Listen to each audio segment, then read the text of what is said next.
Je ne sais pas quelle est votre perspective sur ce qu'est l'histoire. Je ne sais pas si vous aimez l'histoire. Il y en a peut-être ici qui sont des profs d'histoire, mais je me souviens que c'était pas ma matière préférée en classe. Enfin, c'était de longues séries de dates, des cartes à mémoriser, des personnages bizarres qui portaient des vêtements pas cool. Et l'histoire, ça se résumait un peu à ça. Alors, je me suis dit, bon, maintenant, on va passer à décrire l'histoire des évangéliques en 30 minutes. Alors, c'est soit une gageure, soit une folie, soit... De toute façon, je vais rester dans le domaine des caricatures. Vous pourrez, de ce qu'il va être dit dans ces quelques instants, dire, mais franchement, tu as fait des choix qui sont vraiment les tiens. Oui. Oui, personne ne peut faire des sélections de cette manière sans être taxé ici et là d'un petit peu... ouais. Alors, je voudrais juste que vous me fassiez une promesse. Vous dites jamais à mon prof d'histoire de l'Église à la faculté de théologie que j'ai fait un truc comme ça, d'accord? J'ai vraiment besoin que vous préserviez ma réputation. On est juste là pour situer la tendance évangélique et puis pour que vous puissiez un peu comprendre d'où ça vient. Parce qu'il y a dans ce que les journaux disent des choses qui sont totalement erronées. Il y a quelques semaines ou mois maintenant, le Nouvel Observateur sortait un article dont on a parlé la semaine dernière, les évangéliques, la secte qui veut conquérir le monde. Et il y avait des choses très rigolotes, parfois un peu tristes dans cet article. Bon, c'est vrai que les journalistes ont une tâche difficile parce que on leur demande de savoir tout sur tout, et que c'est pas facile. Et donc, il y avait des approximations très grossières. Et j'ai relevé que les églises évangéliques seraient apparues il y a un siècle au sein du protestantisme anglo-américain. C'est faux. C'est absolument faux. Les anglo-américains, comme il les décrit, sont ceux qui ont bénéficié des évangéliques qui fuyaient l'Europe parce qu'en France, en Allemagne et tout ça, c'était la persécution religieuse. Donc déjà, c'est totalement faux. Un autre article, les fous de Jésus, les évangéliques à la conquête du monde. Bon, j'ai déjà parlé des termes qui sont utilisés, qui sont assez incendiaires, mais il y avait écrit, c'est un théologien américain du XVIIIe siècle, Jonathan Edwards, qui est considéré comme le père de l'évangélisme. Rien à voir avec la choucroute. Rien à voir avec la choucroute. Donc je pensais que ce serait utile que, ayant dit ceci, on puisse aborder un petit peu plus ces questions. Et j'ai vu, à ma grande surprise, dans Histoire et Patrimoine, c'est un premier numéro d'ailleurs, tout un magazine, vous pouvez encore le trouver, je crois qu'il est encore disponible sur les protestants, et c'est un peu mieux. C'est un peu mieux parce qu'il semble que ce soit des historiens qui écrivent, et donc c'est pas le style journalistique avec des caricatures à l'emporte-pièce. Donc si jamais vous voulez des ressources, vous pouvez consulter ceci. Vous avez également sur vos papiers quelques livres que je vous recommanderais d'acquérir si vous êtes un peu du genre érudit et que vous vous contentez pas des petites prêches du dimanche matin. Vous pouvez tous les soirs lire quelques sections de ces livres de l'histoire de l'Église. Certains sont faciles et abordables, d'autres sont un petit peu plus techniques, mais ça vous permettra, si le sujet vous intéresse, d'aller plus loin. D'accord ? Donc maintenant, j'aimerais qu'on regarde un peu les influences qui pèsent sur une Église. Pas une Église ici, mais sur une Église à un temps donné. Alors la première influence, évidemment, les églises chrétiennes, qu'elles soient catholiques, parpaillotes, c'est-à-dire protestantes ou évangéliques, se réclament de Jésus. Jésus-Christ, lui, a formé des apôtres, c'est-à-dire ça veut dire envoyer. Il y en avait 12, et il les a envoyés, et ces apôtres-là ont révolutionné le bassin méditerranéen. Il faut savoir que c'était incroyable la manière dont ces groupes de gens qui étaient persécutés, qui étaient haïs, qui étaient dans un contexte extrêmement dur devant cette nouvelle foi qui naissait dans le bassin méditerranéen, ces apôtres-là, malgré les persécutions les plus crues et les plus cruelles et les plus difficiles, ont répandu la foi en Jésus-Christ en quelques décennies, sans Internet, sans la télévision, sans les téléévangélistes, sans George Bush. Les apôtres, bien sûr, ont écrit la Bible, qui est le fondement de la foi chrétienne. Et de là vient la norme. Nous avons dans l'Écriture, pour un chrétien, ce que nous croyons être vrai. Le reste étant ne venant pas de Dieu. Donc pour nous, il y a un référentiel qui est très clair. Mais ces apôtres-là, ils ont aussi créé des églises. Je viens de les évoquer. Et ces églises-là, elles ont commencé un certain nombre de pratiques. Et il est né un certain nombre de traditions. Et ces traditions-là, parfois, ont été en opposition avec ce que la Bible dit. L'une des choses que j'entends le plus souvent quand les gens découvrent que je suis pasteur dans mon village, alors au départ, ils pensent, pasteur, vous travaillez à l'Institut Pasteur? Non, non, je suis pasteur d'une église. Ah, d'une église. Puis après, ils se demandent, comme si c'est du lard ou du cochon, et puis ils se disent, ah ben c'est bien, parce que vous, au moins, vous pouvez vous marier. C'est la chose qu'ils ont retenue, c'est qu'entre un curé et un pasteur, au moins, il y en a un, il peut se marier. Bon, il faut savoir que le célibat, ça vient longtemps après les apôtres. Ça vient d'une tradition. Ça vient d'une tradition qui est plutôt influencée par une perspective grecque de la sexualité, pas d'une perspective biblique. La Bible parle de l'apôtre Pierre qui était marié. La Bible dit que le mariage est une bonne chose et que le célibat est un don. Certains ont cette capacité. Tous ne l'ont pas. Donc voilà l'exemple d'une différence anodine peut-être, mais d'une différence qui vient entre la tradition que les églises ont développée et la Bible. Et il y a cette question que l'on retrouve tout au long de l'histoire de l'Église. Qu'est-ce qui va peser? Qu'est-ce qui va influencer l'Église? La Bible ou la tradition? Et puis il y a un troisième facteur d'influence que l'on retrouve, et ce sont les hommes. Eh oui, parce que ce serait trop facile si Jésus-Christ était, celui qui est présent à toute occasion, qui prend les décisions, qui fait en sorte que tout est réglé selon lui. Ce serait formidable. Mais les hommes, ils ont des ambitions. Il y en a qui sont devenus membres du clergé parce que l'aîné était le noble qui recevait l'héritage, le numéro 2 partait à l'armée, il restait que le clergé si on voulait faire carrière, ça payait bien. Alors ces gens-là qui étaient à la tête de l'Église, ce n'étaient pas toujours des gens soucieux de Jésus-Christ. Et oui, les hommes dans leur méchanceté aussi, dans leur convoitise, dans leur jalousie, les hommes ont influencé l'histoire de l'Église et ont fait que d'autres ont été tués pour des raisons de foi, pour des raisons de conscience. D'accord? Alors comment ça a commencé à glisser vers la tradition? Il y a un événement, me semble-t-il, majeur. Et cet événement-là, c'est Constantin.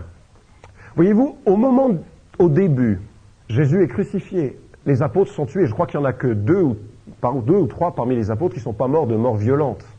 L'Église est faible. L'Église ce sont des gens qui ont une vocation, un cœur d'y parvenir, qui deviennent responsables de l'Église. Ces églises-là sont autonomes. Quand Jésus écrit 7 lettres aux églises de l'Asie mineure, ça se retrouve dans les chapitres 2 et 3 de l'Apocalypse de la Bible, Jésus n'écrit pas à un pape en disant, voilà, enseigne les autres églises. Il n'y a aucune centralisation. Jésus écrit à chaque église, pour donner des instructions à chaque église. Mais voilà qu'avec Constantin, c'est lui.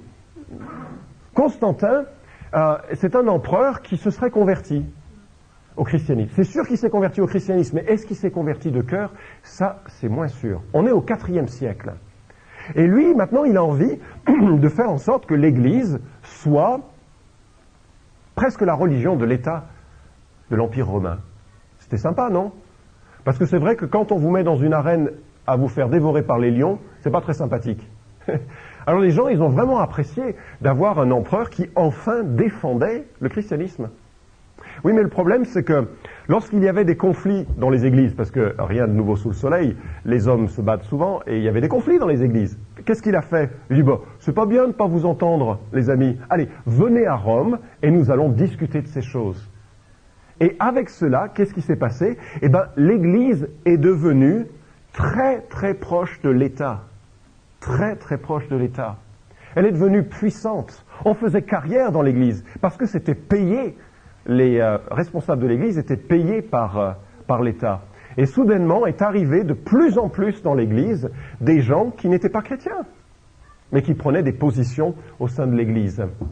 Et de plus en plus, au fil du temps, l'Église a suivi une tradition qui s'est éloignée de l'enseignement de la Bible. Et de temps en temps, il y avait des gens qui prenaient un micro et qui disaient « On arrête tout, on revient à l'Écriture ». Je voudrais vous présenter Pierre Valdès. Pierre Valdès, c'est un Lyonnais. Cocorico. Je pensais que ça vous réjouirait plus, mais à voir vos visages, ça ne semble pas être significatif. Pour moi, c'est super. Pierre Valdès était un riche commerçant à Lyon. Et il mangeait dans un restaurant avec un copain à lui. C'est la vie. Puis oui, dans un Lyonnais, bien sûr, la gastronomie. Oui, mais voilà que le copain à lui, il meurt comme ça, devant lui, la tête dans la soupe. Et Pierre Valdès, il est choqué. On imagine, hein. C'est choquant de voir quelqu'un mourir devant soi. En plus, dans un restaurant, c'est pas propre. Pierre Valdès va voir un prêtre, excusez la boutade, c'est il y a long siècle, donc personne dans la famille viendra me le reprocher. Mais Pierre Valdès va voir un prêtre et il se pose des questions vraiment sérieuses parce qu'il flippe à l'idée de la mort. Parce que la mauvaise nouvelle, c'est qu'on va tous mourir, les amis. Et de voir quelqu'un qui meurt comme ça devant soi, ça... Ah, mais qu'est-ce que je vais faire de ma vie? Donc il va voir un prêtre et ce prêtre, il lui dit une parole de Jésus-Christ dans l'Évangile, vends tout ce que tu as et suis Jésus. Pierre Valdès est un riche commerçant, il va vendre tout ce qu'il a, il garde une portion pour sa femme, il garde une portion qu'il va garder, je crois, et il va une portion pour ses enfants, et puis il va tout donner aux pauvres, et il va garder une portion pour traduire la Bible en français. Enfin, c'est du français provençal, c'est pas du français comme nous. Mais parce qu'il vit quelque chose avec Jésus qui change sa vie. C'est pas le fait qu'il ait tout vendu, c'est que dans sa conversion et son amour pour Christ, soudainement une vie avec Jésus, c'est tout ce qui convient. Soudainement la Bible, la parole de Dieu, c'est tout ce qui convient. Et il commence à prêcher, je ne sais pas si vous connaissez l'église Saint-Nizier, je crois. Saint-Nazaire. Saint-Nizier. Oulala, j'aurais dû reprendre mes notes, hein. Mais il commence à prêcher devant, dans ces lieux-là, et il commence à parler de la foi. Et il y a des tas de gens qui découvrent Jésus-Christ, le Sauveur. Parce que voyez-vous, à cette époque, la plupart du temps, on allait dans une église, on entendait 2-3 mots, on entendait quelques récitations en latin, on comprenait rien, mais on était chrétien. Ouais, mais soudainement, l'évangile, il est proclamé. Tu as besoin de te tourner vers Jésus, personnellement, de lire la Bible, de découvrir la Bible. Et c'était traduit dans la langue du peuple. Donc les gens avaient accès à cette langue-là, ils devenaient passionnés. Oui, mais ça n'a pas plu au pape. Parce que des prédicateurs qui commencent à dénoncer le mode de vie du haut clergé, c'est une compétition insupportable. Donc ils seront tous excommuniés et condamnés au bûcher. Ils vont persister plusieurs siècles. Souvent, ils vont devoir se réfugier dans les Alpes françaises et italiennes. Le mouvement vaudois a aussi influencé ce qu'on appelle les cathares dans le sud. Et puis, il y a eu toute une série de désirs de connaître Dieu. C'est ça qu'il faut garder. C'était pas parfait, Pierre Valdès, dans sa prédication, il mettait l'accent sur la pauvreté. C'est pas dans la Bible, cet accent. Mais il y avait un élan vraiment fort pour revenir à Jésus et à la Bible. Autre influence, John Wycliffe. John Wycliffe, c'était un membre du clergé catholique et voilà il a lu la Bible et il s'est converti. Oui. Parce qu'à cette époque, on était baptisé en tant qu'enfant et c'est ça qui faisait de quelqu'un un chrétien. On ne se posait pas plus de questions, ensuite on allait à l'église. Mais Wycliffe, qui était un membre du clergé, s'est mis à lire la Bible et a découvert que on ne naît pas chrétien, on le devient. Pareil. Une grande lumière dans sa vie et il se met à traduire la Bible en anglais. Ça se répand dans toute l'Angleterre et il sera condamné après sa mort en tant qu'hérétique par l'Église catholique qui va sortir ses os de terre et les brûler, juste pour montrer le coup. Mais on a la même influence, l'amour de Jésus et la parole de Dieu. Autre personne, ils se ressemblent, parce que les photomates n'étaient pas très performants à cette époque. Toutes les photos de réformateurs qu'on trouve, c'est marrant parce que c'est un peu l'identique, mais c'est probablement... bref. Jean Hus, c'était aussi un prêtre. Et même chose, il se convertit et puis il commence à prêcher, enfin vous connaissez l'histoire, seulement lui il va avoir une influence extraordinaire dans le pays de la Tchécoslovaquie au point que pratiquement tout le pays va se convertir, mais il est condamné en tant qu'hérétique et pour résoudre la question il se propose de rencontrer les dignitaires de l'église pour son procès muni d'un sauf-conduit qui sera violé et il va brûler vif entouré de morceaux de bois et la chaîne sur un poteau pour éviter qu'il bouge. Nous sommes en 1415 et il dit quelque chose de bizarre. Il dit, dans 100 ans, Dieu va susciter un réformateur que nul ne pourra arrêter. 1415, 100 ans plus tard, 1515, rajoutez 2 ans, 1517, Luther met 95 contestations des pratiques des indulgences et de l'Église catholique, et c'est le début de la Réforme. Curieux, non? Toujours est-il que cet homme, il avait à cœur un amour pour Jésus et un amour pour la Bible. Savonarole, oui, c'est pas quelqu'un que vous auriez aimé, Savonarole. Non, sérieux. Un gars qui habitait... Non, pas parce que sa tête. C'est pas ce que je voulais dire. C'est pas ce que je voulais dire. Savonarole, c'était un membre du clergé de la ville de Florence. Et la ville de Florence, c'était un peu le Paris de l'avant-guerre. C'était la gaieté, c'était la promiscuité, c'était l'art, c'était le plaisir, c'était... Et lui, il organisait des bûchers de vanité à Florence. C'est-à-dire, repentez-vous de vos légèretés, de vos vies sans aucune substance. Venez à Jésus-Christ et puis brûlez là vos bagues et vos peintures et tout ce qui, on aurait pu dire aujourd'hui, tout ce qui serait vicieux. Vous laisse votre imagination remplir, d'accord? Et Savonarole n'était pas aimé parce qu'il en appelait à la repentance personnelle, individuelle des gens. Les gens n'ont pas aimé, ils l'ont brûlé. Ce qui est une tendance fâcheuse dans ces siècles-là. Pourtant, il n'y avait pas d'allumettes. Mais c'était dur à cette époque. Savonarole est considéré comme l'un de ceux qui a le plus préparé les cœurs de l'autre côté de l'Europe, l'Europe du Sud, à la Réforme. Et il a travaillé juste quelques années avant ces personnes que Luther et Calvin dont on va parler dans un instant. Mais ce que je voudrais remarquer, c'est que la spiritualité évangélique, avec son accent placé sur la conversion personnelle et l'attachement à la Bible, conversion personnelle, attachement à la Bible, se retrouve tout au long de l'histoire. Ça a été une des composantes du christianisme biblique et ça a été une des composantes de l'histoire, mal acceptée par ceux qui avaient un peu verrouillé à cette époque la piété. Viennent deux personnes beaucoup plus connues, Martin Luther, évidemment, et Jean Calvin, que, je rappelle, était français, n'est-ce pas? Travaillait en Suisse, on l'a prêté aux Suisses, mais il était français.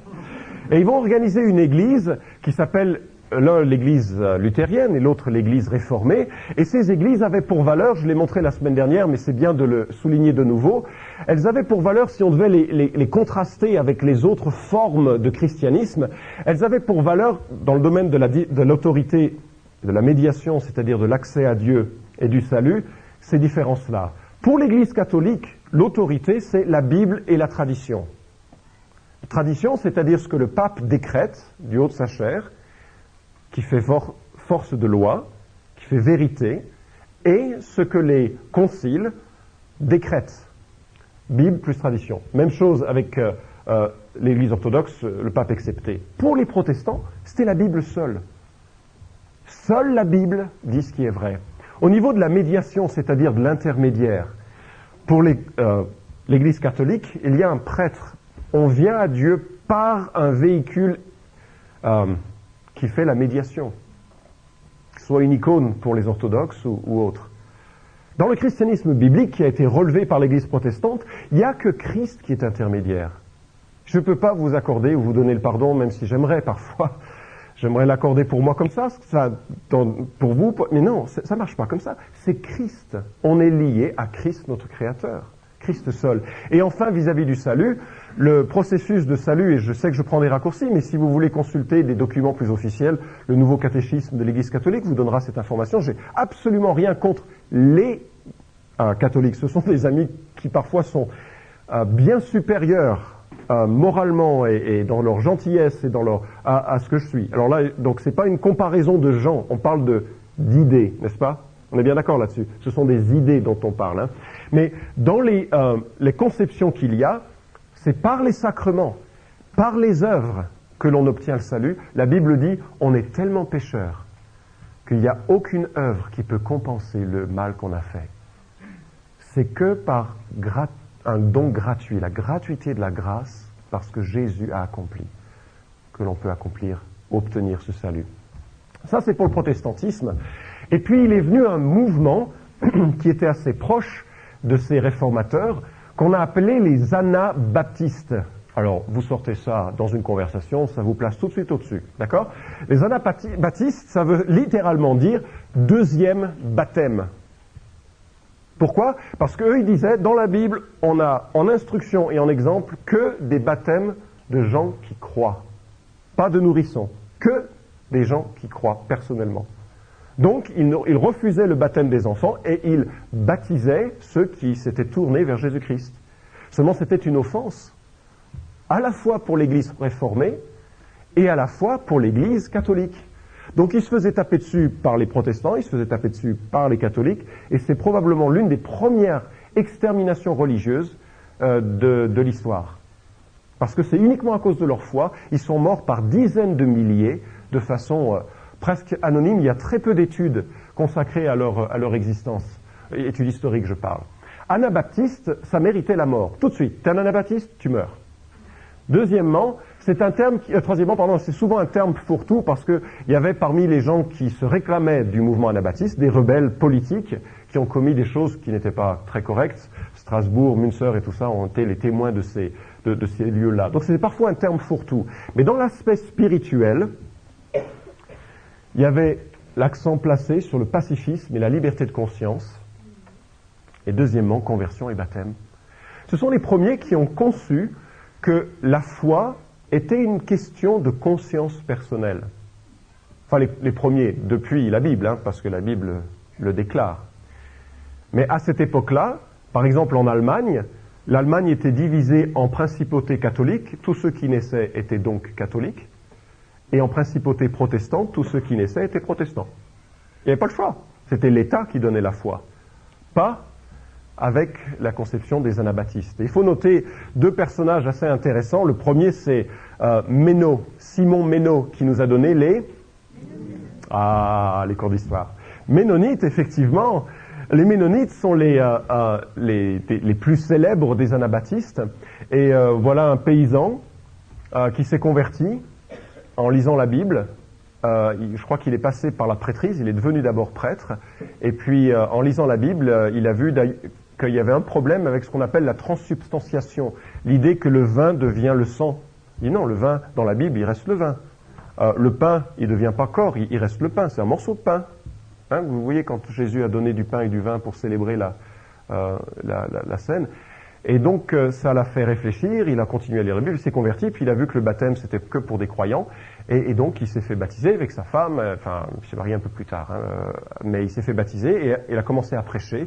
Des milliers de gens se sont tournés vers Jésus-Christ, des gens qui ont compris aussi que les batailles religieuses qui duraient depuis longtemps, ça ne faisait que couler du sang, et ils ont mis l'accent sur le pacifisme absolu.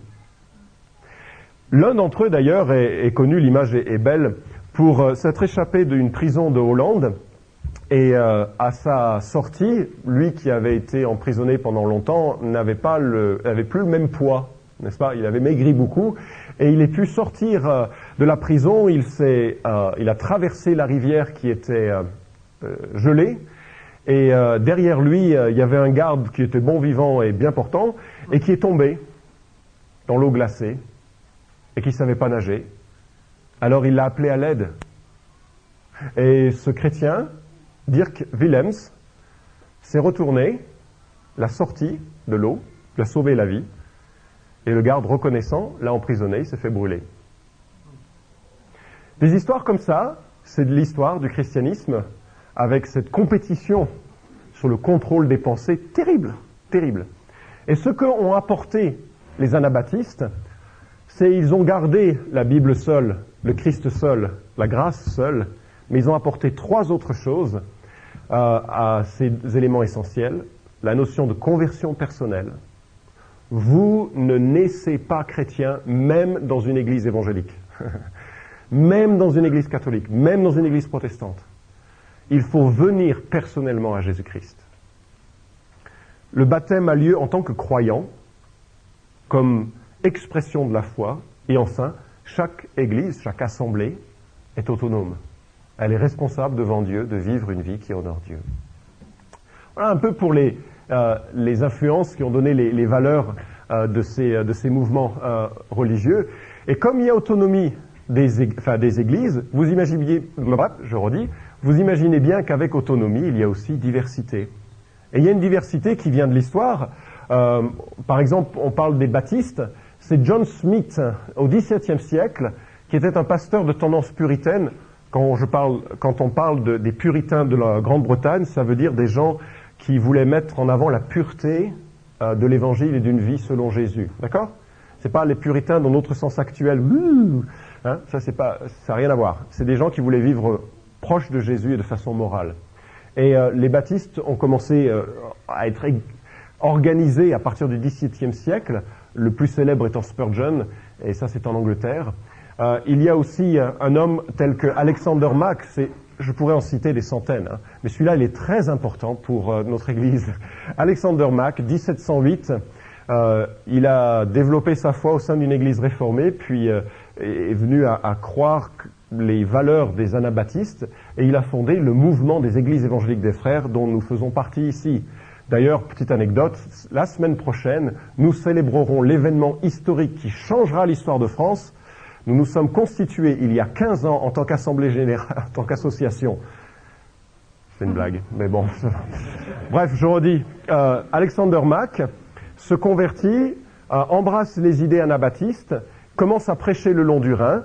Ils se font taper dessus tant qu'ils peuvent, tant que c'est possible de faire, et quelques années plus tard vont émigrer aux États-Unis parce que là-bas, il y a un État sous la conduite d'un homme qui s'appelle William Penn, je crois, et qui dit à tous ces bons fermiers, venez travailler gratuitement sur mes terres plutôt que de vous faire taper dessus par les protestants et par les catholiques. Ils sont tous partis, je crois, ils étaient à ce moment-là 2 à 3 000, ils sont tous partis, ils ont fleuri dans la liberté de conscience qu'offrait ce pays-là. Diversité historique, voici un autre, John Nelson Darby, 19e siècle, c'était un prêtre anglican, donc d'une tendance protestante réformée, qui était assez désenchanté par le formalisme de l'Église, et il a commencé des groupes de prière et d'études de la Bible qui sont devenus ce que l'on a appelé les frères de Plymouth, parce que de la ville où ils étudiaient la Bible. Et les darbistes, comme ils sont plus connus maintenant, se sont répandus dans le monde de façon très très rapide, et il y a eu plusieurs scissions, plusieurs mouvements différents. Mais comme il y a autonomie des églises, il y a diversité des origines. Beaucoup de gens disent « Oh, vous les évangéliques, c'est vraiment un conglomérat d'églises, on ne s'y retrouve pas. » Ils ont raison. Parce qu'en fait, ce serait même bien pire que ça. C'est que chaque église est autonome.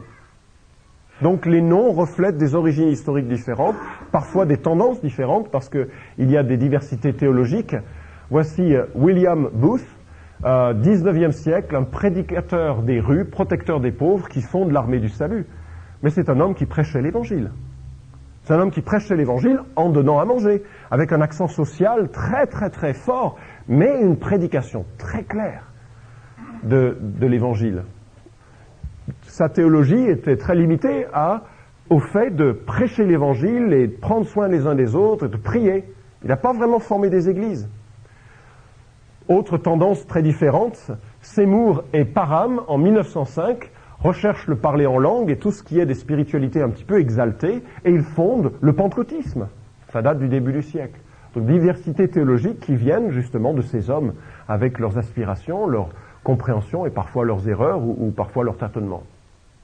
En France, on peut citer des tas de personnes, mais il y a eu beaucoup en France de gens qui ont prêché sérieusement, honnêtement la Bible, mais il faut savoir qu'en France, on est passé de probablement un tiers de la population protestante à un moment donné, avant Louis XIV, à 2-3%. D'accord ? Il y a eu une violence contre le protestantisme très peu égalée en France. Donc, le protestantisme est une petite minorité. Voilà. Si on peut passer au centre de l'élan de l'histoire, je voudrais juste relever maintenant et conclure 5-10 minutes, ça va ? 10 minutes, on me conseille. Au centre de cet élan de l'histoire, et je suis conscient qu'on a survolé comme ça à grands traits et que ça vous laisse probablement sur votre faim, mais je voudrais relever ce que Jésus dit à la fin de sa vie à ses apôtres. Jésus leur dit « Ainsi il est écrit que le Christ souffrirait, qu'il ressusciterait d'entre les morts le 3e jour, et que la repentance en vue du pardon des péchés serait prêchée en son nom à toutes les nations, à commencer par Jérusalem. » Vous avez remarqué ce que Jésus dit ? On va le prendre dans le détail. Tu reviens en arrière, je crois? Non? Alors on va faire 2, 3, 4. Voilà. 47. La repentance en vue du pardon des péchés serait prêchée en son nom à toutes les nations. Vous voyez ce que Jésus a en tête? La repentance. C'est-à-dire un changement de mentalité et de vie. Un changement de manière de concevoir Jésus-Christ. Le pardon qui en résulte, dont Jésus parle, parce que quand Christ est mort sur la croix, il a tout accompli pour qu'on puisse obtenir ce pardon. Si on peut revenir en arrière sur cette diapositive, vous savez, toutes les religions du monde cherchent à gérer le problème du mal. Et toutes les religions du monde ont un système qu'on pourrait qualifier de compensation. C'est-à-dire, vous faites le mal, vous devez faire le bien pour compenser. Qui payez. Que vous soyez dans une logique de karma, que vous soyez dans une logique de prière 5 fois par jour, que vous soyez dans quelle que soit la logique où vous agissez pour votre salut, ça ressemble à toutes les religions du monde. Cependant, quand Christ est mort sur la croix, il s'est substitué à vous. C'est-à-dire que quand il est mort sur la croix, Jésus a été puni pour tous les hommes qui un jour auraient confiance en lui. En sorte que l'homme peut obtenir le pardon des péchés. On revient sur ce que Jésus dit. La repentance en vue du pardon serait prêchée, c'est-à-dire proclamée, à toutes les nations, à commencer par Jérusalem. Qu'est-ce qui a poussé l'histoire de l'Église pendant tous ces siècles? C'est des propos comme ceci de Jésus. C'est qu'il y a une bonne nouvelle qui est à proclamer à toutes les nations. La bonne nouvelle de l'Évangile, c'est que ce pardon, il est disponible en Jésus-Christ. Vous connaissez cet homme? Probablement pas. C'était un marchand d'esclaves. C'est un marchand d'esclaves qui a, à un moment donné, réalisé l'horreur de ses actes. Et il s'est repenti. Il a demandé pardon à Dieu. Il a vécu une vie transformée. Il est devenu pasteur et il a écrit ce chant parmi les plus célèbres des gospels, Amazing Grace. Et je vous ferai la grâce de ne pas chanter. Grâce étonnante, parce que c'est ça dont on parle. L'Évangile, c'est cette grâce disponible. Dernière remarque. Ça, c'est un extrait de mon casier judiciaire. J'ai dû l'obtenir pour faire la colonie de vacances au camp de ski. Oui, c'est nécessaire maintenant. Alors, je vous serais rassuré que votre pasteur n'a pas de casier judiciaire. Mais je regardais ça, je dis, mais il est faux ce casier judiciaire. Il est faux. J'ai déjà grillé des feux. J'ai déjà commis des excès de vitesse. J'ai déjà volé. J'ai déjà convoité. J'ai déjà... Alors vous voyez, le casier judiciaire, il dit, je suis vierge parce que de toute culpabilité, parce que je suis jamais passé devant un procès, et donc à leurs yeux, je suis blanc comme neige. Et je vous dis, quelle illustration de la grâce de Dieu. En fait, je ne devrais pas avoir un casier judiciaire vierge. Et la seule chose qui m'est arrivée, c'est que je n'ai pas été pris. Je ne devrais pas. Mais la réalité devant la loi, c'est que je suis libre. C'est la même chose avec l'Évangile, mais en bien mieux. La réalité devant Dieu, c'est que nous sommes coupables, mais que quand Christ est accepté comme le Sauveur par la repentance, il prend tout ce qui est de notre culpabilité et il l'efface. En sorte que devant lui, on se présente avec un casier judiciaire vierge. Pas extraordinaire comme grâce? C'est ça le centre qui a motivé l'histoire de l'Église, que ça devait être proclamé, parce que c'est un trop beau cadeau qu'on ne peut pas garder pour soi sans l'évoquer. Voilà. Je vous remercie de votre attention. On va passer quand on aura terminé ici, je vais juste prier pour conclure, mais quand on aura terminé, il s'affichera devant vous les quelques livres que vous pourriez éventuellement consulter ou vous acquérir si cela vous intéressait. On est disposé à faire un pas de plus. Si la Bible vous intéresse, on peut ouvrir la Bible ensemble, c'est-à-dire il peut y avoir des études de découverte de la Bible en 5 rencontres, en 10 rencontres. C'est à vous de nous dire si ça vous intéresse, c'est pas à nous de le dire plus fortement, mais ce serait avec plaisir. Si vous n'avez pas de Bible, procurez-vous-en et ne commencez pas par le premier livre, lisez un évangile. L'affaire est trop sérieuse, hein, on parle de l'éternité. L'affaire est trop sérieuse pour ne pas, au moins une fois dans sa vie, se poser la question du Sauveur et tenter de la résoudre. En tous les cas, je vous remercie beaucoup de votre patience et de votre présence ce matin. Je vous souhaite une excellente fin de journée, puis je vais juste prier pour clore ce culte.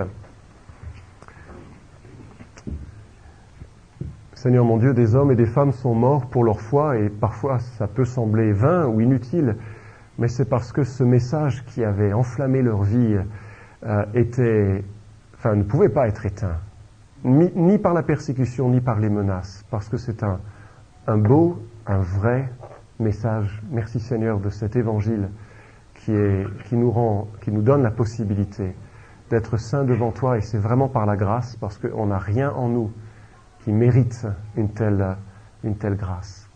Seigneur, tu connais les cœurs de chacun d'entre nous, et Père, je prie pour que tu fasses ton œuvre en nous, pour que dans le temps d'éternité, nous puissions jouir de cette vie avec toi, non seulement maintenant, mais jusque dans l'éternité.